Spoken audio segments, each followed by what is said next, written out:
So ayan nito boss, isang mga dahilan yan. Okay.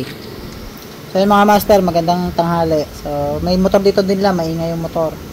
So nabuksan namin, ayan mga galing yan sa rocker arm, saka sa cams. Malamang sa malamang sira yung mga pangibabaw nito. Kasi yan tuyong tuyo. So ibig sabihin, walang umakit na langis. Ito, pakinggan natin yung tunog niya. Kukulintahin natin si Jungko habang kinakabit yung wire. Okay. Paandarin natin mga panalo, pakinggan nyo.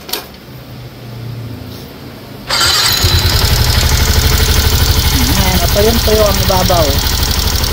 Sama na tunog niya. Walang natalsik na langis Wala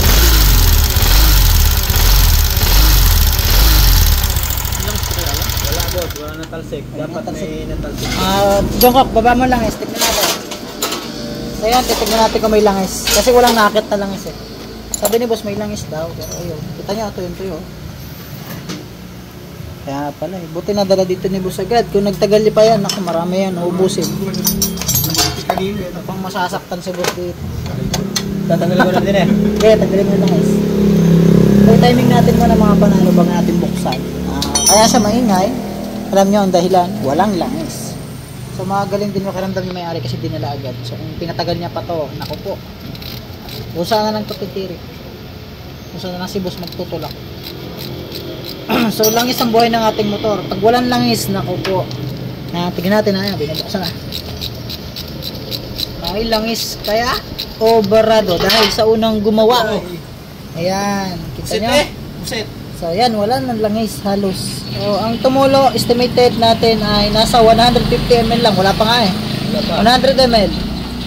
Ito yung isa sa mga dahilan dyan Ayan pag magbukay ng motor, huwag nyo pong lagyan ng pandikit na mga ganyan.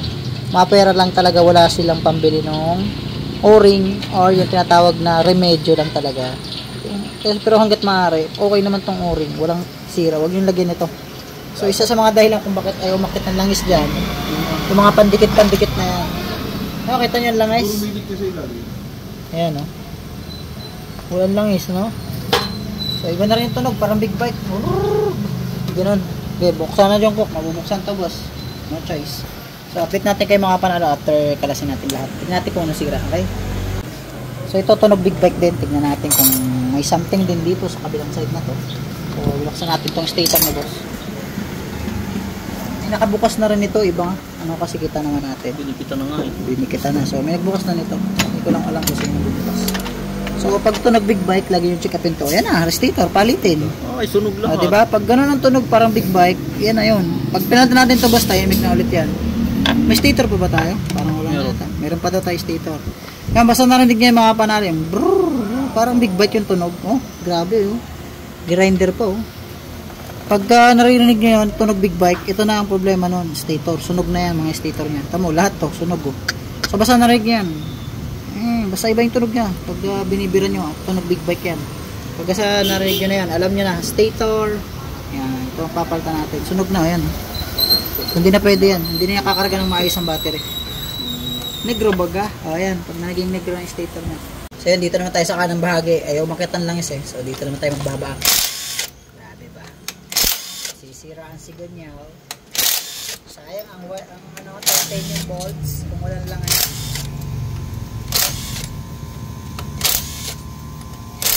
Ito na. Moment of truth dito sa kabilang side.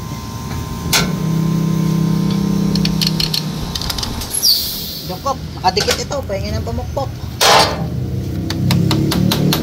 Naman. Martilyo ba? Dong. Okay. Martilyo na boy, ayun.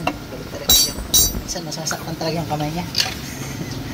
Ayan, grabe yung kulay Yan, kaya walang nakita lang sira ang oil seal, diba? Oil seal sira. Kaya ayaw makyat, durog ang oil seal. So pag nagbabalik tayo ng ganito, ingatan po natin. Kasi pag hindi yan napabalik ng maayos at nasira yan, walang akit na langis dito sa ibabaw. So ito na yung dahilan kung bakit walang umakit na langis. Durog ang oil seal, ayan. Kita niyo ang oil seal niya. Durog. So malamang sa malamang nung pagkakabit ito may nasira na, bali umakit pa yung langis nung nakaraan, tapos lumaki na yung sira niya. So nagpe-pressure yan ng oil yan, tapos yung spring kumawala na, diba? So mawala na yung pinaka nagpe-press dun sa nakapasok dito. Ngayon yung function ng oil mapabawasan, at di naakyat. So ang gawin natin ngayon, palitan natin yung oil seal, tapos ibalik natin yung crankcase, lagyan natin yung bagong langis. Pag umakit na langis, okay na yan. Pero syempre gagalawin natin yung ibabaw dahil walang umakit na langis. Tapos checkin natin yung mga pang ibabaw ni boss. Ang ganda na ko rin langis, no? Parang nagkatay ka ng pusit. Ganun. Kalagay natin yung clutch damper ni boss. Okay naman, magandang damper ni boss. Tapos, kuha mo ko jungkok ng ano ba? Ng kobe, saglit lang. Sikapin natin yung butas kung may dadaloy. So, bubumbahin natin dito. Saan nga ba yun dito? Ayun, ito. Oh. Teka lang jungkok ha. At, akin na yan jungkok. Huwag ka magulo. Gulo-gulo mo. Sinisira mo na naman ang araw ko eh. So ito, mga panalo, bumbahin natin ng kobe o kamata ha. Gusto nyo bang malabo na ang cellphone nyo?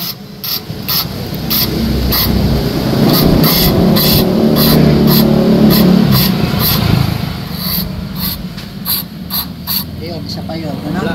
Walang lumabas, hindi bababa natin. Malamang sa malamang, barado din tong part na to. So, yun. Kaya lang, musit. Mas kabila ang lumote pa.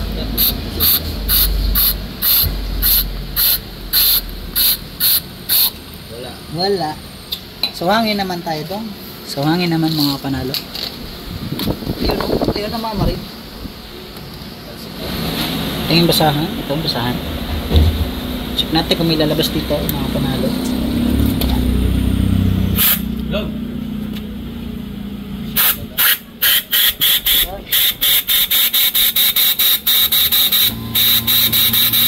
Ayos, lumabas. So may dumi, tumalbog. Medyo natagal lang. Okay. Halop natin ito. Ayan. Ayan, ayos na. Lumabas na. So yun, wala na yung bara. May bara siya kanina. Hindi ko alam kung ano nakabara. Pero yun, kita nyo naman. Hindi lumabas na rin. Baka mga beta gray na pinaglalagay ng magkalas. So ingatan natin maglagay ng beta gray. Alright, so yun, tara, buksan na natin, tingnan natin pang ibabaw. So ito na, binubuksan na natin yung head naman tayo magtitingin. So buti si boss magaling makaramdam pagka ingay ng motor niya, dinalaga dito. So tanggalin natin yung cam gear.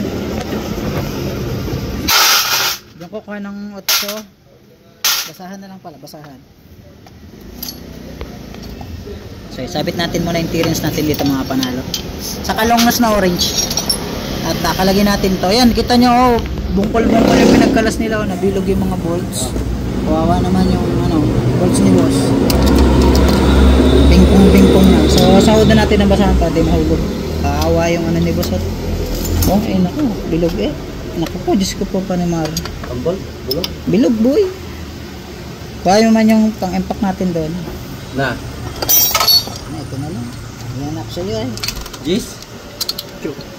Diba? Matanggal ka't papalta na kita. Please lang. Yun. Salamat na kasama. Papalta na natin to pag mga gatong bilog na. Kawawa naman yung huling magbabaklas nito.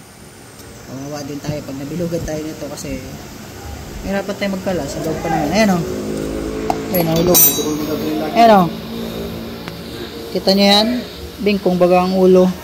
Kita. Yung bukot pa kami.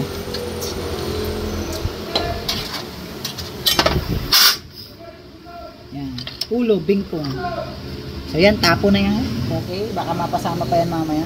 Ngayon, ito na tayo. Rocker arm pin, bunutin natin. Ang luwag oh. Woo, bulaga. Okay lang. Okay pa, pwede pa to. Ito na. Hops. Yay. Tayo sa rocker arm. Ilagay natin. Hops, pwede pa. Another one. Hila ulit. Ayan na. Patay tayo dyan. Ayan na. Hindi na mahugot. Natuyuan na yun. Walang nga. Cams. Natuyuan na yung isa guys. Nag-lock na. Hindi na matanggal. Kapag grinder tayo siguro. Cams naman tayo. Check upin natin. Nag-uumpisa pa lang siya pero nakasave pa ni boss. Naagapan. Bearing okay pa. Ito ang masakit. Kung paano natin ito alisin. Nag-lock na. Tingin ba skirt, Jungkook? Nag-lock na itong isa. tayo si malakasan natin vice grip na.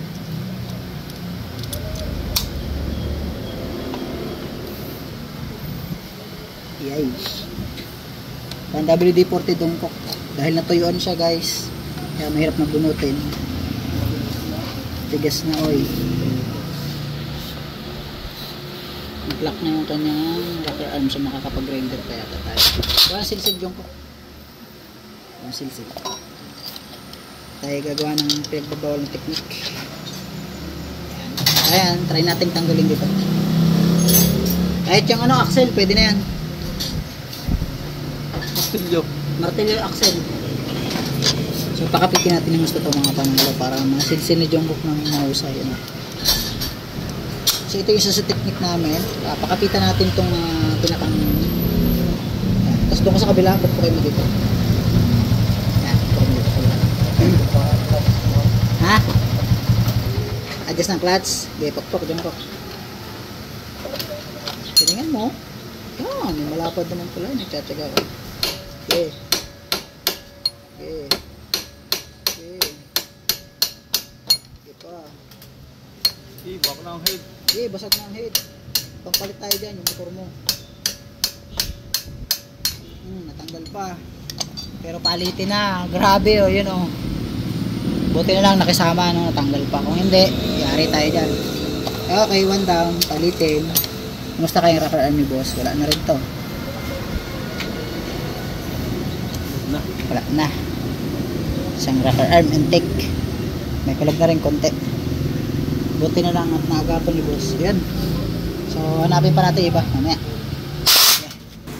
So yun mga panalo, ito na yung ating ginawang motor at marami din napalitan at okay na yung kanyang andar. Tapos umakit na rin yung langis. So kanina walang umakit na langis dyan. So ito na. Sa pa yung kaandar.